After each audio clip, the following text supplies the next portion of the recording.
पुण्यात गेल्या काही दिवसांपासून भाजप आणि शिवसेना एकत्रित महानगरपालिका निवडणूक लढणार अशी चर्चा सुरू होती। बैठका, जागा वाटप आणि उमेदवार संदर्भात भाजप आणि शिवसेनेत बैठका देखील पार पडल्या। मात्र युतीमध्ये अपेक्षित जागा न मिळाल्याने पुण्यात भाजप आणि शिवसेनेची युती फिसकटल्यात जमा आहे। आज शिवसेनेचे 165 बी फॉर्म कार्यकर्त्यांजवळ दिलेले आहेत आणि कार्यकर्त्यांचा हा विजय झालेला आहे। ज्या ठिकाणी एकमत होऊ शकलं नाही तिथे एबी फॉर्म आम्ही दिलेले आहेत दोन्ही पक्षांनी। जे शिंदे साहेब आणि देवेंद्रजी योग्य तो निर्णय घेतील ही देखील भूमिका मी पुण्याच्या सगळ्या पदाधिकाऱ्यांना सांगितली आणि ती देखील त्यांना मान्य आहे। पुण्यात भाजप शिवसेना एकत्र लढण्यावर पाणी फिरल्याचं चित्र आहे। जागा वाटपावरून भाजप आणि शिवसेनेत फाटले असून दोन्ही पक्ष आता स्वबळावर लढण्याच्या तयारीत आहेत। भाजप आणि शिवसेनेत अनेक जागांवर एकमत झालेलं नाही, त्यामुळे पुण्यातील स्थानिक नेत्यांनी स्वबळावर लढण्याचा निर्णय घेतला आहे। पुण्यामध्ये निर्माण झालेली परिस्थिती पाहता उदय सामंतांनी थेट पुणे गाठत आढावा घेतला। ज्या ठिकाणी एकमत झालं नाही त्या ठिकाणी उमेदवारांना एबी फॉर्म दिल्याचं उदय सामंतांनी म्हटलंय। आज शिवसेनेचे 165 बी फॉर्म कार्यकर्त्यांजवळ दिलेले आहेत आणि कार्यकर्त्यांचा हा विजय झालेला आहे। एवढं तुम्ही लक्षात ठेवा आणि जेणेकरून आमचे सगळे आता फॉर्म भरायला गेले। शिवतारे म्हणाले की महायुतीमधूनच आम्ही लढणार आहे। म्हणजे जे फॉर्म दिले जात आहेत ते काय तात्पुरता कार्यकर्त्यांचा रोष कमी करण्यासाठी दिले जात आहेत? माझ्या माहितीप्रमाणे एकदा फॉर्म दिल्यानंतर परत शक्यता माघारी होत नाही। आता जर त्यांचा काय निर्णय असेल शिंदे साहेबांचा, अनेक ठिकाणी शिवसेना भाजपची युती महानगरपालिकेमध्ये आहे। ज्या ठिकाणी एकमत होऊ शकलं नाही तिथे एबी फॉर्म आम्ही दिलेले आहेत दोन्ही पक्षांनी।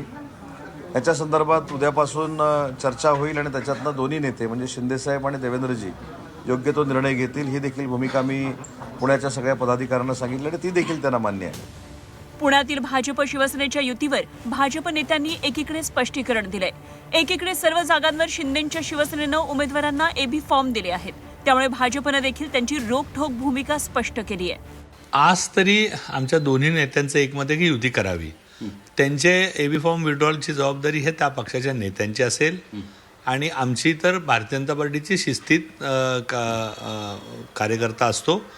पक्षांनी सांगितलं तर 1 मिनिटात जेवढे पक्ष सांगेल तेवढे उमेदवार विड्रॉ घेतील, त्यामुळे महायुती होण्यात माझ्या दृष्टीने काही अडचण नाही।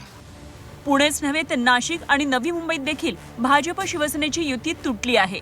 शिवसेनेनं नाशिकमध्ये अजित पवारांच्या राष्ट्रवादीसोबत युती केली आहे, त्यामुळे भाजप नाशिकमध्ये स्वबळावर लढणार आहे, तर नवी मुंबईत देखील भाजप शिवसेनेमध्ये फिसकटलंय। मैत्रीपूर्वक लढत ही पुढच्या महानगरपालिकेच्या निवडणुकीमध्ये बघायला मिळेल। आम्ही देखील युतीचा प्रस्ताव शिवसेनेच्या सोबत दिलेला होता, राष्ट्रवादीकडे देखील दिलेला होता।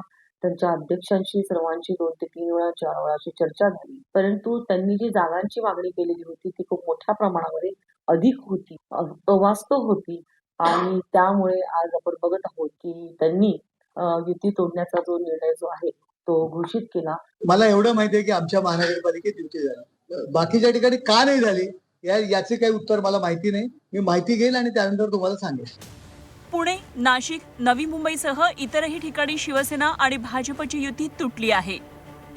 छत्रपती संभाजीनगर, पिंपरी चिंचवड, परभणी, लातूर, जालना, सांगली, अमरावती, मीरा भाईंदर, उल्हासनगरमध्येही भाजप शिवसेनेची युती तुटली आहे, तर महाराष्ट्रातील इतर महानगरपालिकेत भाजप शिवसेनेची युती झाली आहे। मुंबई, नागपूर, ठाणे, कल्याण डोंबिवली, पनवेल, जळगाव, चंद्रपूरमध्ये भाजप शिवसेना युतीमध्ये लढणार आहे।